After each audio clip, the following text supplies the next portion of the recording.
Ladies and gentlemen, KocoSports.com proudly presents Wrestle AM. It's half wrestling show, half morning show, pretty much all BS. And of course, you got half the Koco crew here holding it down live. Yours truly back, rock you like a hurricane, sexiest man on all over wrestling radio. It's right, boom, boom. Here's Shaking the Room live from the RVA, Richmond, Virginia. And of course, joining me there way across the pond in England, the man who prefers his beef Wellington rare, talking about the gentleman himself, LK. Good to see you again, buddy. Here we go again. Another day, another podcast. Here we go. Let's get rocking and roll. But this is the Kurt Hawkins fact of the day. Okay, considering where was Kurt Hawkins since this show last week? No idea, and I don't think anyone gives a shit. Since this time last week, okay.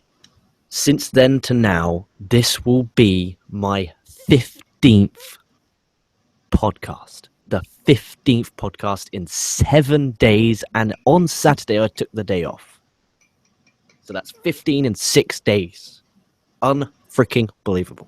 And then what I don't like is, half of them I did with Sammy and they were on the VIP site, so not everyone got to see him. But it's disappointing, but you can see him if you sign up. And whilst you're there, and you're there all signing up, you could get your laptop up and buy Dave Koco's book. Oh, you mean this book right here that just came in the mail for me today? That book, that, ladies and gentlemen, is how you do shameless promotion well. Yes, I'm just tired of Dave bitching. So, yes, I'm going to plug it like a motherfucker. It's Operation Freakshow. Very own Dave Koco wrote it here. I bought it off Amazon for like $12, shipped to my house in about a week. Well, probably a couple of days past a week, about 9-10 days it shipped to my house here. Even with shipping, it doesn't even... won't even cost you $20. Maybe I could do that. Maybe I'd really piss off Dave if I actually just sat down and started reading it live on the air. I said that because I read the first chapter, but then I read the first chapter and I didn't feel comfortable reading that out air. Dude, I would probably do it. You're looking at the guy who reviewed a porno here. Actually, yeah, you would. KocoSports. So yeah, I'm not above that, but. Yeah, shameless self-promotion for Dave Koco. We miss you, buddy. All right. Let's get on with the review. Yeah, man, SmackDown. Of course, the first question I'm going to ask you, man, what do you give tonight's show? Do you give it a win, a loss, or a tie? I'm going to give it a tie. Better than Raw. Major fuck you to this James Ellsworth guy. Now, I was not sure if I was going to come on here and absolutely destroy this man because I thought, you know what, there's a lot of James Ellsworth fans out there. But there is a reason why he's an enhancement talent. For moves like that, if AJ Styles did not fucking protect him and save his life, he would be paralyzed right now. AJ on the slow-mo, on the Twit machine, people have been uploading it. AJ did not land on his knees. He landed on his feet. If AJ landed on his knees, he would have been paralyzed. So James Ellsworth, you weigh AJ Styles several crates of beer, even though AJ's religious, so I don't know if he's going to drink it or not. Buy him some religious holy water, whatever the fuck the Christians drink these days. But James Ellsworth, from myself, go fuck yourself. If the move gets banned because of you, I want to invite you on the show so I can shout at you. Yeah, I watched that. I was actually kind of scared. I didn't get a chance to see the replay, but when I saw it, I thought that Ellsworth tucked. He did when tuck. He took that Styles. You're not okay. That's how Yoshitatsu broke his fucking neck. You don't tuck when you take a Styles Clash. You look up. Because with the angle you're coming down, if you look up, you're fine. If you tuck, you get your fucking neck broken. And it's like a pen, you're up like that, and then it drops. Like a flat landing. You're not going to, bend your pen, are you? It's just common sense. It really, it's I don't want to see him again, and I hope we don't see him next week, because now I'm cut. Because the thing is, it's dangerous. And if you can't take the move, don't do it. And it was scary. I don't want to see a man get paralyzed. And more important than that, I don't want to see AJ get the Styles Clash banned. Because it happened to Lionheart as well, where he tucked his chin. He got away with it. If it wasn't for AJ protecting him, and you could see him literally land on his foot. Or maybe it's something maybe they talked about beforehand before they went out there. They said, hey, are you comfortable taking a Styles Clash? And he probably was like, well, I've never taken anything like that before. It's like, okay, you just get in position. I'll take care of the rest. And maybe that's what I mean. I don't know because if that was on the fly, God bless AJ Styles, man, because that was some really good, quick thinking on his feet. It was strange and scary, but at the same time, I don't want to be too much of a dick, but there's a reason why. Okay. Come on, be honest. there's a reason why first initial reaction was amateur scumbag. Okay, amateur scumbag, and this is going to be some heat worthy talk here. I think he's an amateur piece of shit. Like, I don't get it anymore. Like, okay, it's James. I don't get it. Explain to me it. There is not a it. He is a jobber that someone got behind, and now he's famous. He was on Jericho's podcast. I don't get it. Okay, that's great. But he now nearly, A, got AJ's band moved, nearly, and B, nearly fucking killed himself in the process. You know, if there's no way WWE will be bringing him back after that, surely. He's unsafe. And all he had to do was fucking bump. Useless. Wanker. Move on. All right, so let's run this thing down. I'm going to give it a tie, too. I mean, I didn't hate it. I just thought it was kind of a middle-of-the-road show. You started out with the new Intercontinental Champion, Dolph Ziggler. He started to lay out a very a good babyface promo. He's talking about how he actually kind of doubted himself for a while. You know, he thought about his career, like everything building up to it. But he said when he went out, all that doubt went away, and he went in there and he wrestled, and then he was interrupted by The Miz, who was wearing all black. You know, say mourning the death of the Intercontinental Championship, and he was going to, you know, the Ziggler's going to drag it down, and then they kind of jaw back and forth, and then Ziggler shows the clips of the match, and let's back that up. Were you crying? Were you crying? And then the fan starts chanting, "You were crying." I thought that was okay. And basically, Miz is making his intentions known that he's going to, you know, get his rematch. He wants to challenge. He's like, all I need is the gold and the girl, and I've already got the girl. Challenging that, and then this led to an appearance of the Spirit Squad. Now, this is something that, going into it, this was something that I knew about after the pay-per-view on Sunday. It was known, I knew at least about this on Monday, that he had requested a match against the Spirit Squad for revenge. They came out there, both Kenny and Mikey. It looked like Dolph Ziggler was going to go on the offense early, but during the commercial break, by the way, I do like that SmackDown is doing this, and I'm actually kind of surprised that they're actually being allowed to do this by the USA Network, is they do like a split screen, like in a smaller box over to on your left-hand side of the screen. You see the match on the right-hand side, you know, the bigger box, you've got the commercials playing, and there's no sound on the match, obviously, because you got the commercials playing. You know, I like that because it showed, like, the Spirit Squad and the Miz, they're kind of huddled up, and they showed how the Spirit Squad took control. They kept, you know, trying to grind down Dolph Ziggler, so that way when we came back, it just wasn't a huge shock. It wasn't like, wait a minute, how the fuck did, you know, that happen? We could see it in real time. We just didn't have to listen to the commentary. Now, other sporting events do this. I know NASCAR does this. I know that, God, who else? Excuse me. I know some other sports does this. You know, they kind of do this as well. So I like that because it kind of gave it a real sports feel. But I was kind of surprised they were allowed to do it by USA Network, is because, you know, with these commercial times, and I'm with you, I do like these, but I'm actually kind of surprised because, you know, you've got all these companies paying all this money out for commercial time. And then if you're like a sponsor, I could probably see them argue and go, well, wait a minute, why are you putting people aren't paying attention to my commercial. They're paying attention to that. They're paying attention to the video over there in the corner. So I want my money back, or I want a reduced rate. I could actually see something like that happening. But maybe it stops them turning over during the advert, because now at least you're guaranteed them not to turn over. Maybe that's the way how they'll look at it, and I think that's a smart way. That's exactly how I would put. That's exactly how I would push it if somebody came to me with those kind of questions. You know I work in television, so I kind of trust me. You would be surprised at the fucking bullshit that fucking goes on behind the scenes, and that would be one of them. But back and forth. By the way, I will say this: Ken Dome, man, Ken looks great. Mikey, not so much, but Kenny, yeah, Kenny looks great.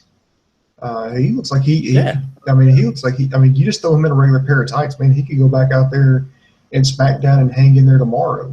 But Mikey, he's only in his early 30s, though. He's only in his early 30s because he was early 20s back in 07 when he had that rivalry of Ric fucking Flair.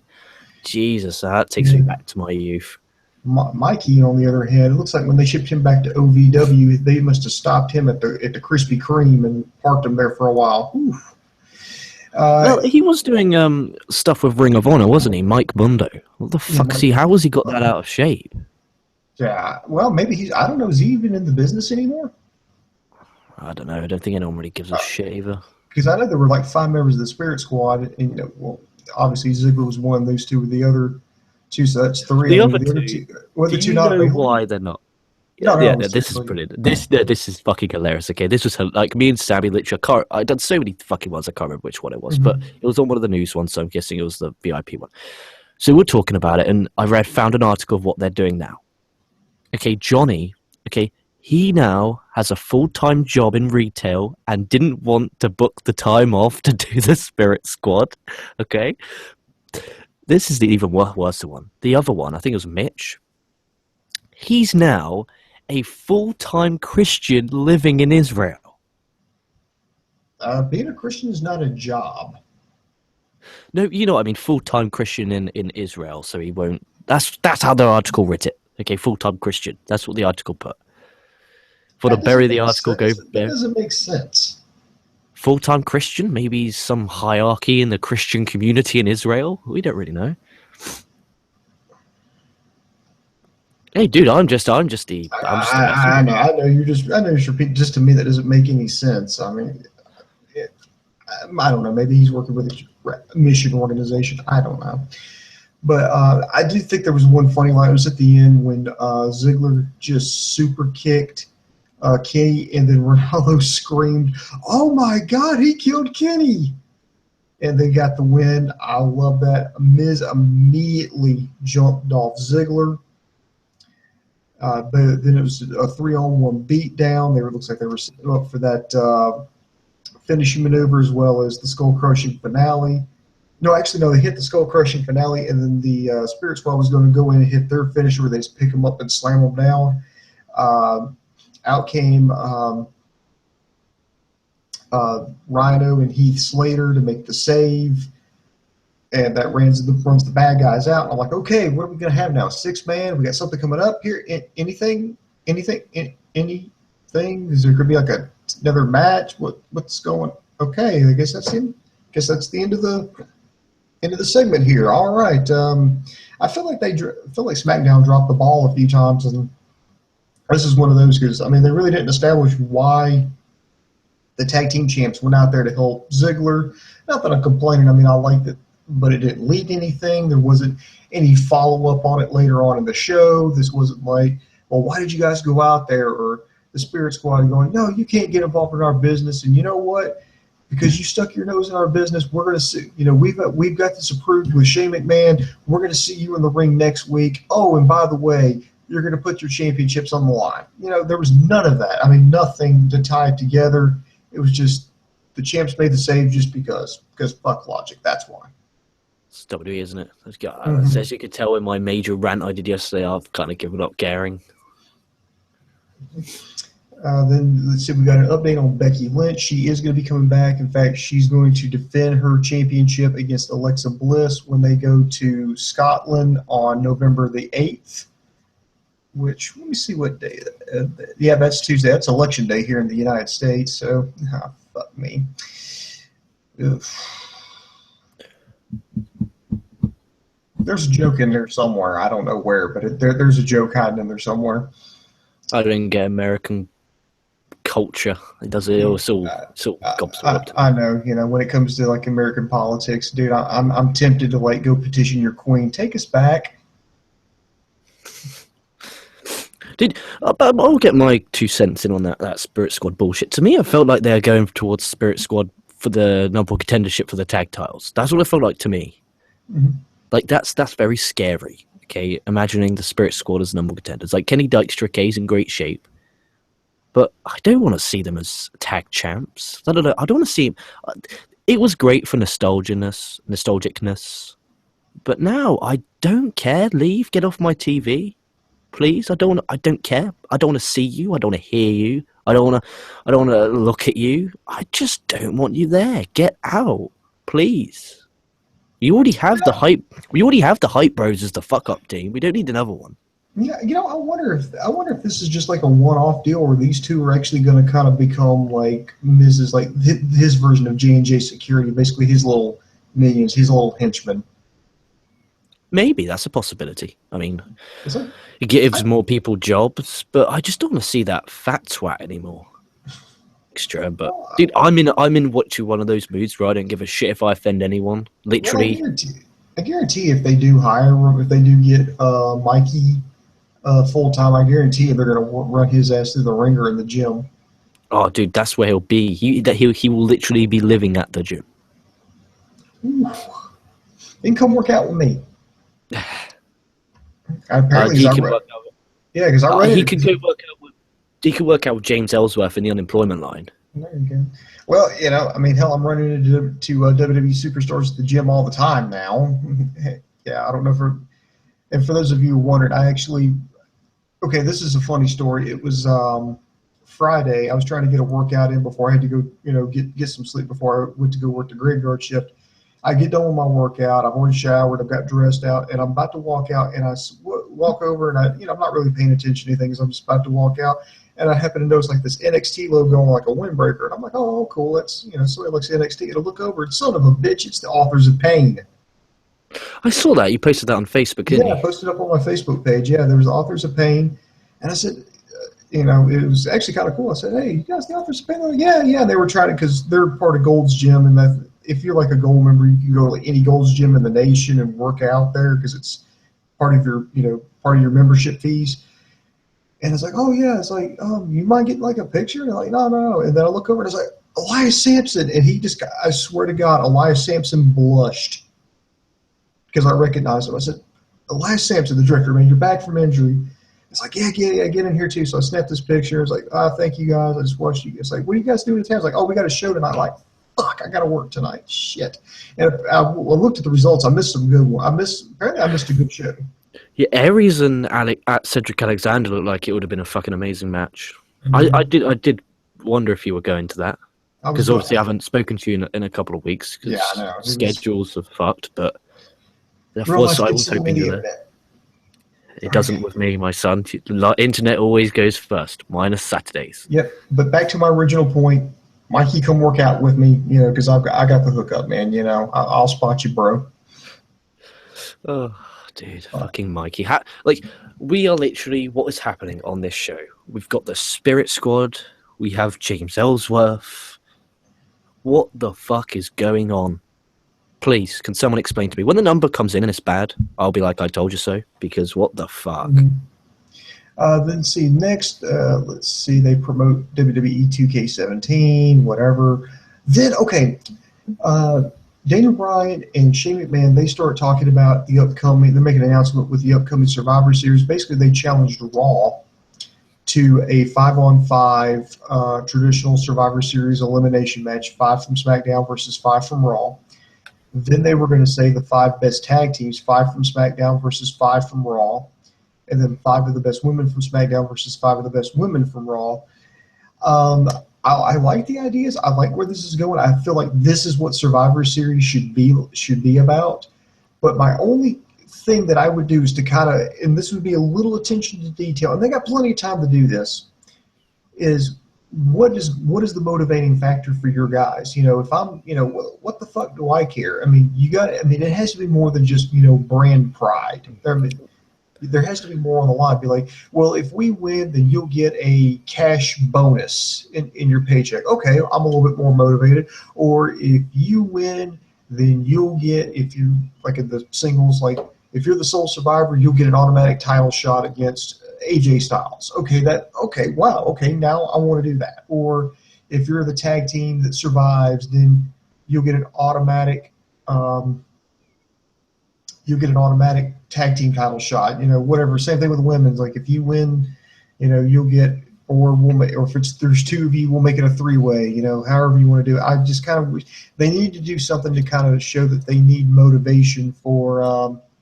It takes too long to explain, so I can't see them doing it. Like, how would they say that? Like, because they always like them short and sweet to the point, like number one contender. So maybe the survivors of the respective teams gets their respective brands championship match. Maybe something along Yeah, those. yeah, that's what I'm talking about. Yeah. I do get what you're trying to say. Like, obviously, you don't want them wrestling for the sake of wrestling. You want it to mean something. But for this time only, because you haven't seen the SmackDown versus Raw in a long, long time, probably in the summer, they're going to be like, okay, it's going to be a big deal. And then you're going to hear SmackDown promos, Raw promos battling each week. I think it could be good. I haven't seen a Raw versus SmackDown one in a while. The last one I remember was Survivor Series '05 with Raw and SmackDown, and that was actually really damn good. And that was about brand loyalty. It can be done. You could do you could have Raw invade SmackDown, in a backstage parking lot brawl to close the show on a go home. There's so much you could do. Let's just hope they're as awesome as Lucha Underground writers are, but the chances of that are very slim. All right. Next, we go to the second match of the night. It's a match here. They're trying to show how Carmella is a bad guy. She attacked Nikki Bella after her interview earlier with Renee Young, talking about plugging Total Bellas, throws her into like a cart or something backstage, and just said, she was gonna, something like she's gonna break or something like, I don't give a shit really. Then we see Carmella go out to the ring. Then they bring out Naomi with a little dancing thing. This match was actually really short. It's about roughly a 3-minute match. Carmella brought Naomi down. Naomi started using her legs, started using those bicycle kicks, that a roundhouse kick right to the face. That they completely missed, but Carmella just was like, she went down like a champ. They cut away from that, but she went down. It was a crossbody. Carmella started to make a comeback, but and by the way, this is something that I hate about women's matches now, is in the middle of the match, Nikki Bella starts coming down to the ring. She's pissed off. There's 3 referees like, no, stay back. This distracts Carmella. Naomi goes for the roll-up, gets the bridges the pin, and 1, 2, 3. And I'm like, fuck you. I'm like, give me a clean fucking pin. Give me something. I hate that about women's matches. And this is not the only roll-up they have of the evening, and we'll get to those later. This allowed Nikki to get a hold of Carmella. They chased each other around a little bit, grabbed her by the ankle, but Carmella broke free and jumped out through the crowd and ran away. Okay, if you're not going to end this feud between Carmella and Nikki Bella, why would you not want to have Carmella get the win? I mean, you could do all this stuff after the match. You could have her get a solid win over Naomi, then have Nikki Bella come down. Referee's trying to hold her back, whatever she's taunting her, and eventually Nikki Bella breaks free. They go in the ring. They do everything that they just did. They did everything they did, but you have Carmella get the win because you want to rebuild her back. She just took a loss. And I don't think you're doing her any favors. For one, I don't think she's making a very good bad guy. But that aside, you want to build her back up, because right now it's a girl who she can jump Nikki Bella from behind, but she can't. And I know she, but she's a bad guy. But you got to have me at least think that, okay, if one-on-one if it comes down to it one-on-one, that okay, maybe there's a chance Carmella could actually beat her, or you're gonna have to have her injure Nikki Bella to where she's got a handicap. Okay, she can't beat her in a fair fight, but she hurt her. So okay, now it's a little bit more interesting. Can the good guy overcome this handicap and beat the bad guy? And they've done none of that. I just don't like it.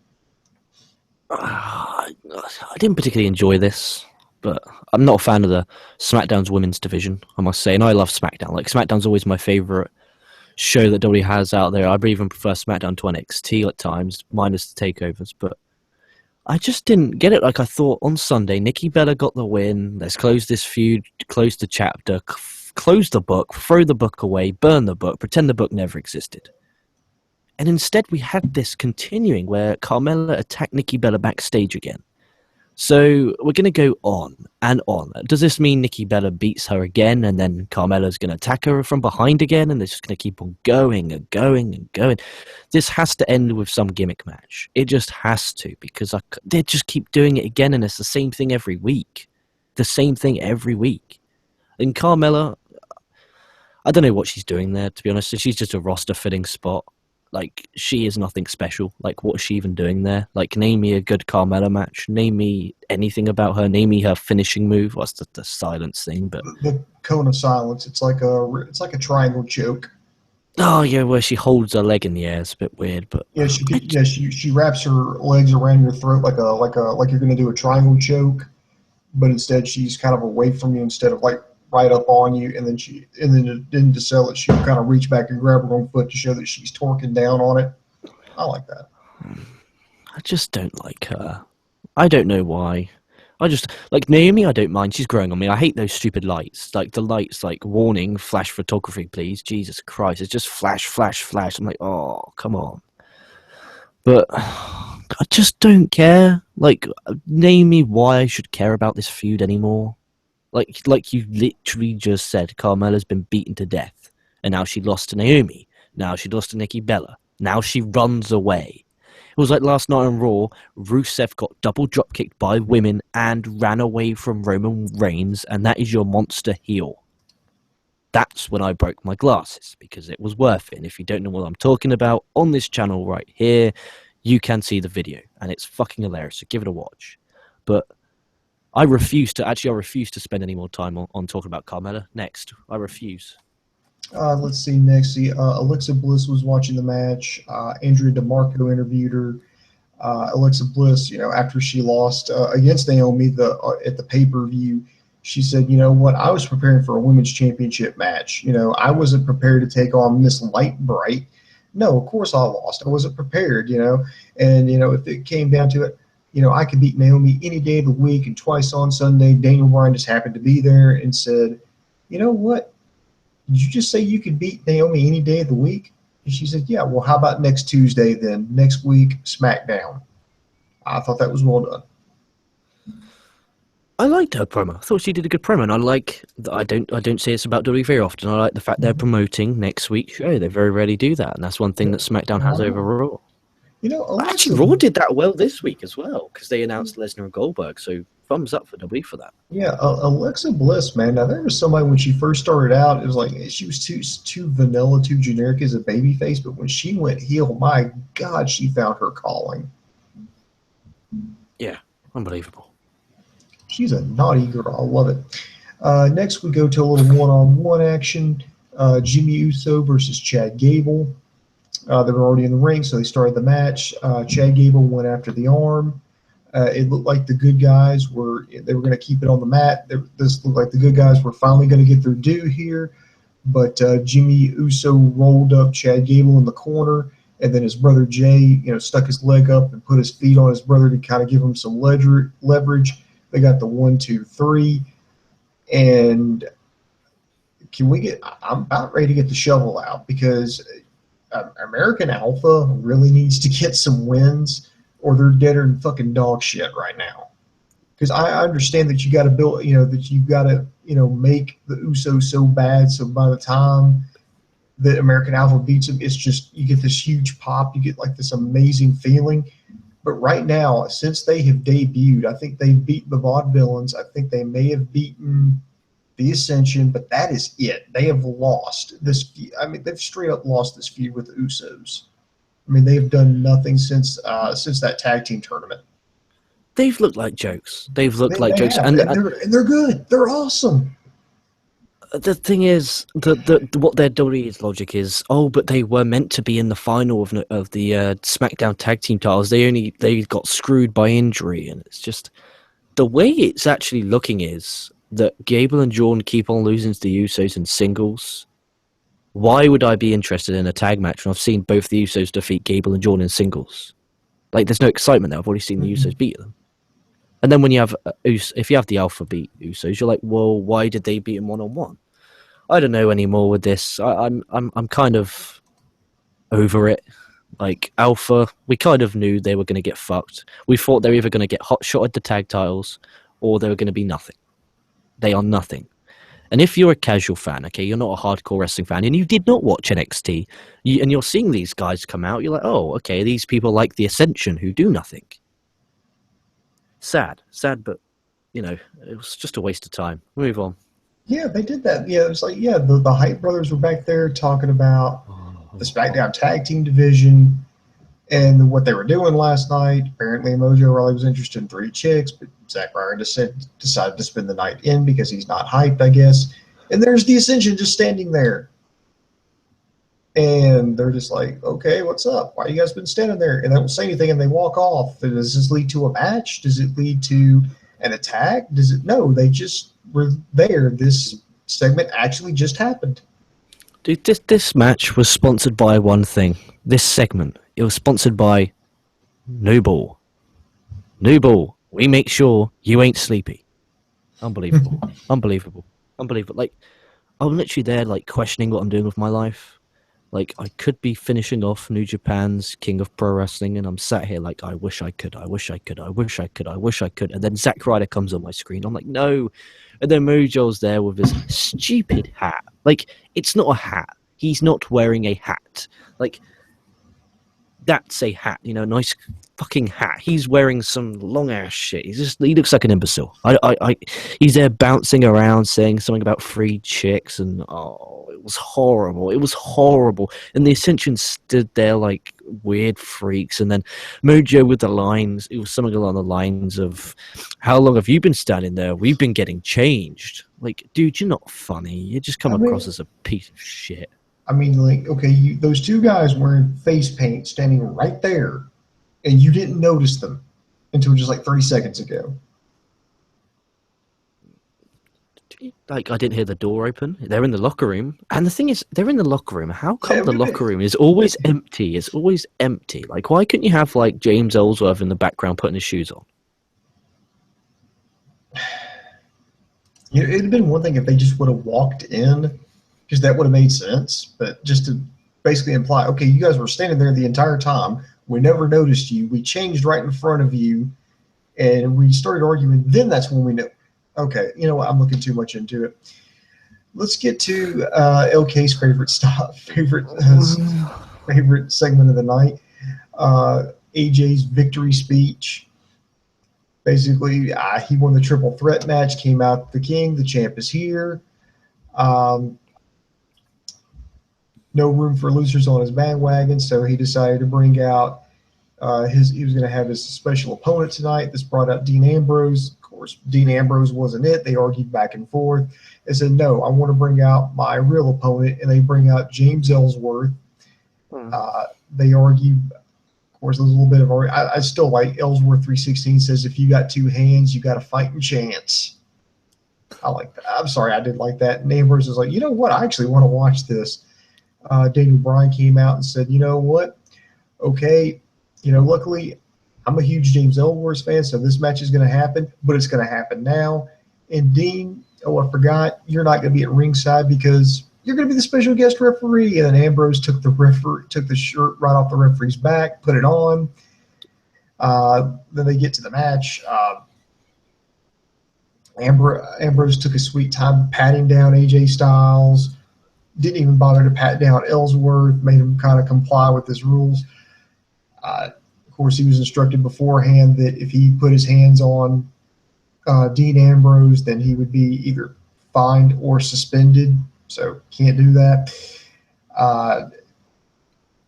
Basically, Dean Ambrose just interfered on James Ellsworth's behalf. There was some. This was supposed to be a comedy match, and I think it was kind of funny at least for WWE. I think it went longer than what it needed to, because I think this was about around a 10, 11 minute match here. But I think it went way too long. Even then, it was running long.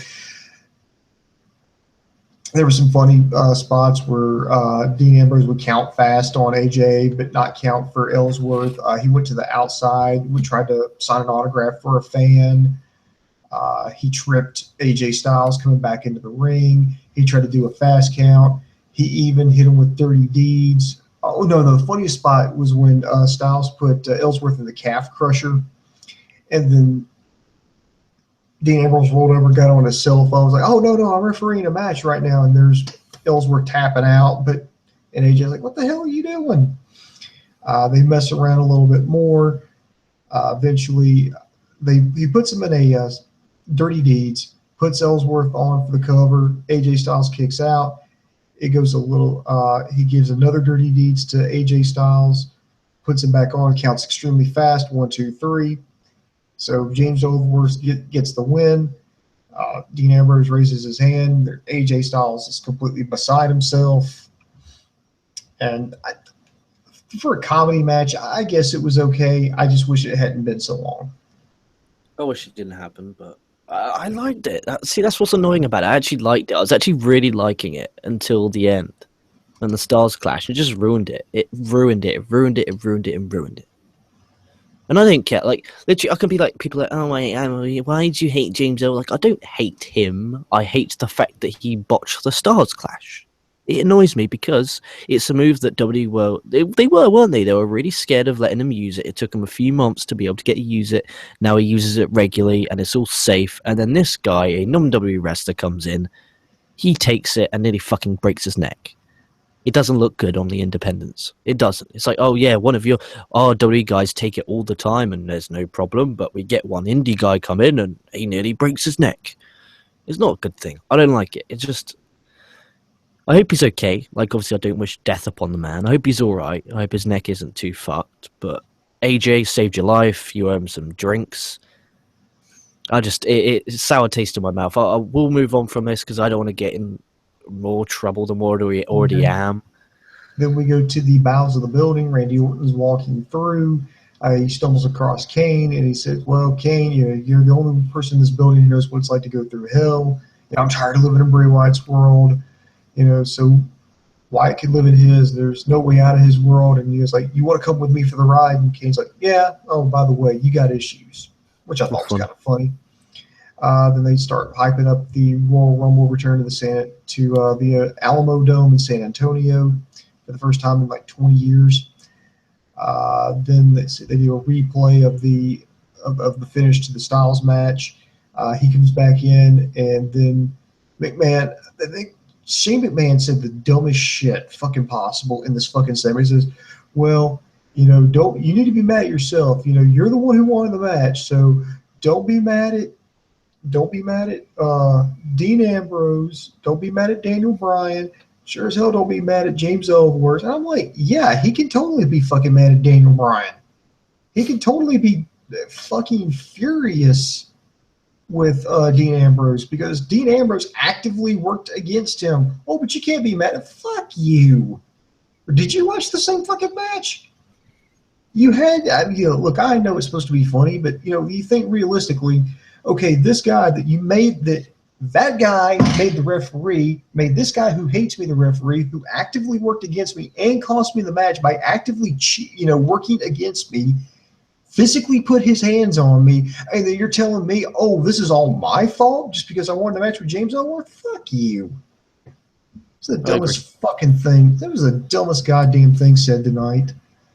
I think we're on a string here of really bad WWE programs. Like, I pray NXT's better tomorrow. I really do. But this was a string of some pretty bad television. It really was some really poorly put together television. And it gets better, doesn't it, with the main event? Oh, my God. It's like, okay. I remember they were hyping this up like all night. It's like, okay, here's the main event. It's Bray Wyatt and Luke Harper. Taking on Randy Orton and his partner, Kane. Fuck. Dude, see, everyone else in this whole universe, when they saw the team combination of Randy Orton and Kane, they cried. Like, they cried and they cried and they cried, and they may have got angry and broke their glasses. Me, on the other hand, I was there creaming myself, playing with myself when they did their 17 screen captures, which they need to stop doing, of Randy Orton and Kane as a team. If you build a sports entertainer from the ground up, you get Randy Orton with my boy and the legendary Kane. And here's a little fact. Here's a Kurt Hawkins fact. On my very first show, okay, on my very first show with KocoSports, I did a Fave 5. Okay, it was over nearly 2 years ago now. It was nearly 2 years ago. And I said that Kane was in my Fave 5 of all time. No word of a lie. You could go back and watch it right now. So it's fucking hysterical. So Kane, Randy Orton, that's my dream team. That's my SmackDown Live blue dream team. But the match wasn't that great, but it did its purpose. Like, it wasn't that bad. Like, it did its job. I'm surprised Bray Wyatt got the win. Yeah. Like, I was megally surprised. And I enjoyed the swerve at the end with Luke Harper taking Kane's spot. I think that was really, really smart and actually took effort. Yeah, where the hell did... Okay, so Like. if you missed the match, for one, I will say this. I think Harper looked pretty good for his first match back since he came back from injury. And I think it's a good get to have him on SmackDown, especially with Eric Rowan out with an injury now. Apparently they're on like some kind of rotation shift where one comes back, the other one gets injured. So it was Kane, taking the fight. Then he eventually had to tag in Orton. Orton was taking it to both Harper and Bray Wyatt. Harper started making a comeback. He tagged in Bray Wyatt. Kane was Orton was taking all the punishment. He was getting ready to make a tag. The lights went out. Lights come back on. There's Luke Harper standing right there where Kane was supposed to be. Orton turns around, walks right into his Sister Abigail, a very sloppily performed Sister Abigail, by the way, and loses the match. So, oh my God, Bray Wyatt is on a winning streak. He's won 2 matches consecutively. I think this is his longest winning streak, probably in about, the last 3 years? Probably. His whole career. I liked Where's the Kane from JBL. I think JBL tonight actually did a very good job. Like, he was being, like, really loud and he was getting really passionate. I actually heard passion in his voice for the first time since 2006. I like that. Him saying, look, fuck Raw. We're going to beat him in the ratings. We're going to beat them physically. And I'm going to beat up Byron Saxton. Like, I liked it when he said that earlier on in the show.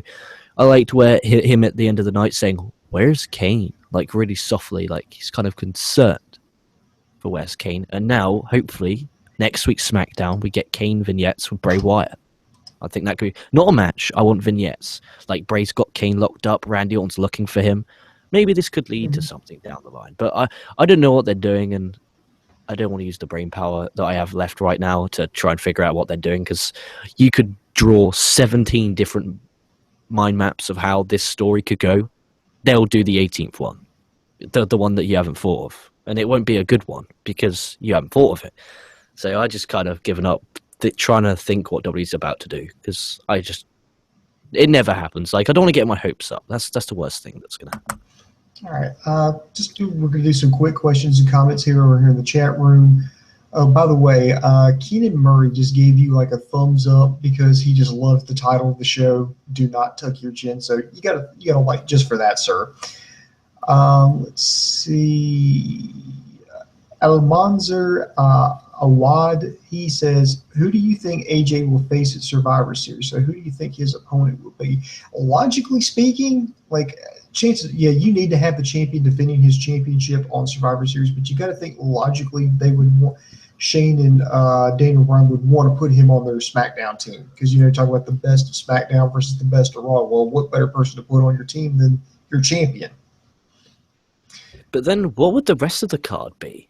Because then if you have these 3 matches, I'm just saying that, maybe the contract was already signed before they got to select the 5. Maybe the contract was already signed for the WWE title match, so they couldn't use them. Who do I? Let me just look. It's probably AJ and Ambrose again, if they're going to continue to go what they did tonight. Probably AJ Ambrose at Survivor Series. That makes me sad, because I don't particularly want to see dummy Dean Ambrose anymore in the title picture. But what can you do? Hopefully he's in the 5-on-5, so I'd love to see him anymore. Well, I'm just going to do a quick glance here of the roster, and I'm just thinking who. I mean, you could do like a Ziggler, trying to make a move. I know it's not going to be Cena. Orton may be the rate. I think Orton, if they move him off of, if they could get him out of the Bray Wyatt feud, I think it's going to be Orton Styles. Oh, that'd be absolutely. I still think they're going Ambrose Styles. I don't see why they're not because they built that tonight on the show. Yeah, true. I mean, yeah. I mean, yeah. What? I mean, it makes sense to do that, but I mean, they've been having this beef for like the past couple of months now. Yeah, I want Orton Stars. I've been saying this for months. I think Orton Stars will be one fucking heck of a wrestling match. So more than likely, yeah, I think it's going to be Ambrose.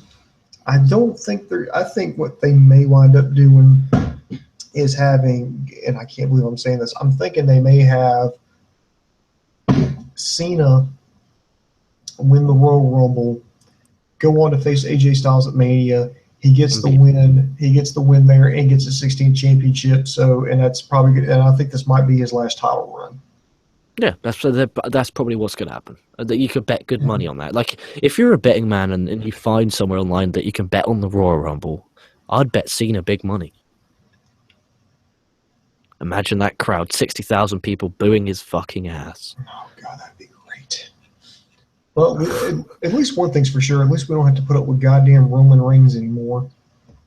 Oh, dude, literally, like, he was on Raw for, 20 minutes, and I just had enough. Like, thank God this is my WWE watching done for the week. This is now 3 hours on Sunday, 3 hours on Monday, and 2 hours here. That's fucking 8 hours of WWE I've now done in 3 days.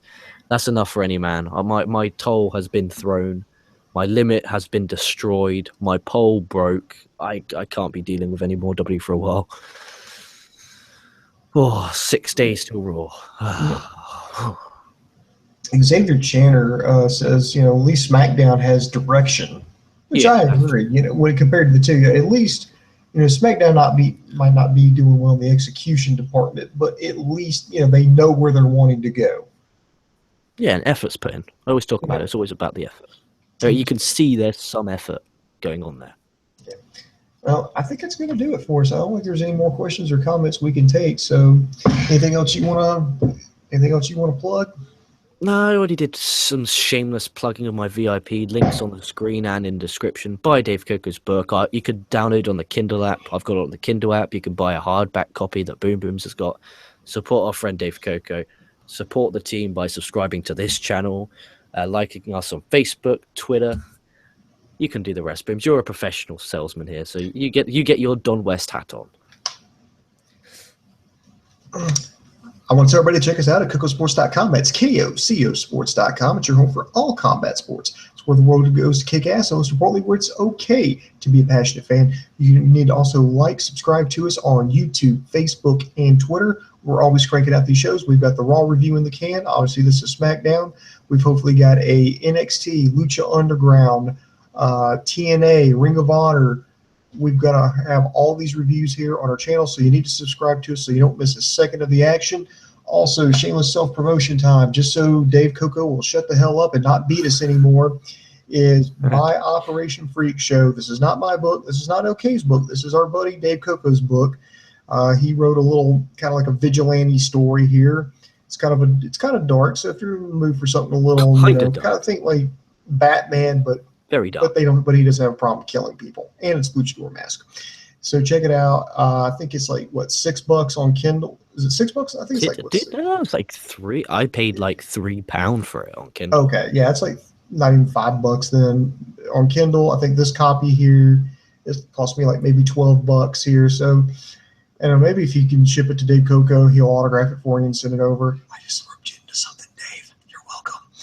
And so be sure to check that out. And that's going to do it for us. So this is Booms for LK and the rest of the Koco crew saying the boom just went bang, and I am out.